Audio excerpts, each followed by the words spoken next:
ഇന്ന് കാരുണ്യമാതാവിന്റെ സഹോദരന്മാരെ സംബന്ധിച്ചിടത്തോളം സന്തോഷത്തിന്റെയും അഭിമാനത്തിന്റെ ദിവസമാണ്. മോൺസിഞ്ഞോർ വിക്ടേഴ്സ് കപ്പേഴ്സ് എന്ന വൈദികൻ ദൈവഹിതത്താൽ സ്ഥാപിച്ച കാരുണ്യമാതാവിന്റെ സഹോദരന്മാരുടെ സഭ ഇന്ന് 187 വർഷത്തിലേക്ക് കടന്നിരിക്കുകയാണ്. 1739 ജനുവരി 25 മലീനിലെ ആ ഒരു ചെറിയ പ്രദേശത്ത് സ്ഥാപിതമായ ഈ സന്യാസ സമൂഹം ഇന്ന് ലോകത്തിന്റെ വിവിധ ഇടങ്ങളിൽ തങ്ങളുടെ സേവനം അനുഷ്ഠിക്കുന്നു.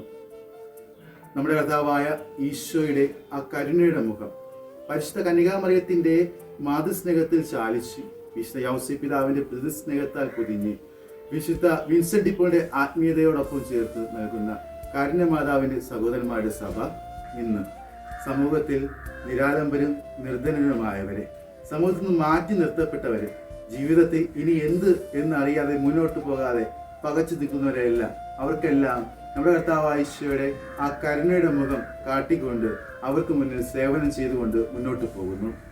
ഇന്നേ ദിവസം 187 വാർഷികം ആഘോഷിക്കുന്നു. കാരുണ്യമാതാവിന്റെ സഹോദരന്മാരുടെ സഭയിലെ എല്ലാ സഹോദരങ്ങൾക്കും എല്ലാവിധമായ ആശംസകളും നേരുന്നു. ഏറെ പ്രത്യേകിച്ച് ഇന്ത്യൻ സമൂഹത്തിലെ എല്ലാ സഹോദരങ്ങൾക്കും തങ്ങളുടെ എല്ലാവിധമായ ആശംസകളും നേരുന്നു.